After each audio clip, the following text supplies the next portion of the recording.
30 বছর আগের কথা। আব্দুস সাত্তার রাষ্ট্রায়ত্ত একটি ব্যাংকের ক্যাশিয়ার। সেখানে বসে হজ যাত্রীদের হজের টাকা জমা নিতেন। তখন থেকেই তার ভেতরে তৈরি হয় পবিত্র হজের বাসনা। পাশাপাশি স্ত্রীও সবসময় পবিত্র হজ পালনের জন্য অনুপ্রেরণা জুগিয়েছেন।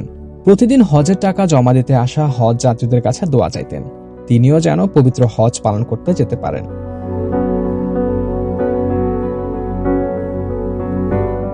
অবশেষে মহান আল্লাহ সেই স্বপ্ন পূরণ করলেন বীর মুক্তিযোদ্ধা আব্দুস সাত্তারের।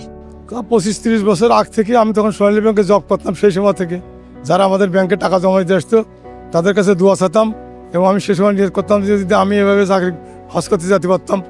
ব্যবসা করবা হালাল ভাবে, কামাইতেও হবে জমাইতেও হবে। জমাইতে তো পারি না।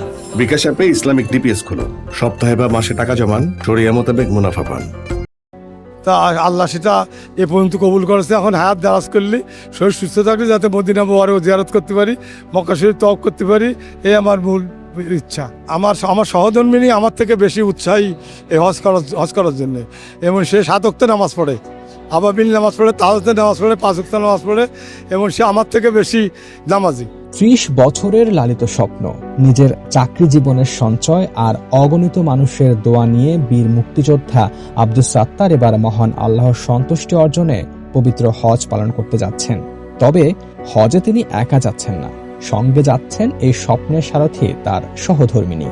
চাকরি থেকে অবসর নেওয়ার পর যে টাকা পেয়েছেন সেখান থেকে কিছু টাকার সঙ্গে সন্তানদের দেওয়া টাকা মিলিয়ে স্ত্রীকে নিয়ে হজের উদ্দেশ্যে রওনা হয়েছেন আব্দুস সাত্তার। টাকা আমার রিটায়ার্ডের পয়সা, আমার রিটায়ার্ডের টাকা, তারপরে আমার ছেলে সিভিল চাকরি করে, নড়াল ডিসি অফিসের ডিসি জেনারেল, মোট 11 লক্ষ টাকা, 7 লক্ষ টাকা ছেলে দিছে, আর 4.5 লক্ষ টাকা আমি দিছি।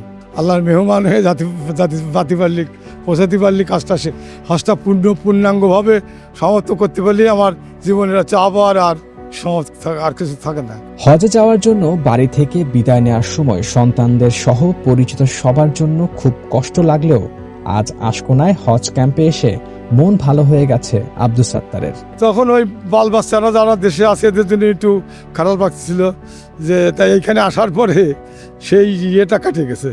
সার্বিক পরিবেশটা খুবই নিরবিচ্ছিন্ন, নিরলস, পরিষ্কার পরিচ্ছন্ন, সবকিছু খুব সুন্দর।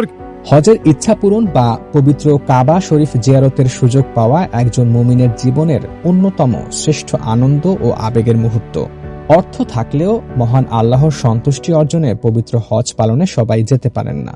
যাকে আল্লাহ ডাকেন সেই শুধু পৌঁছে যায় তার ঘরে।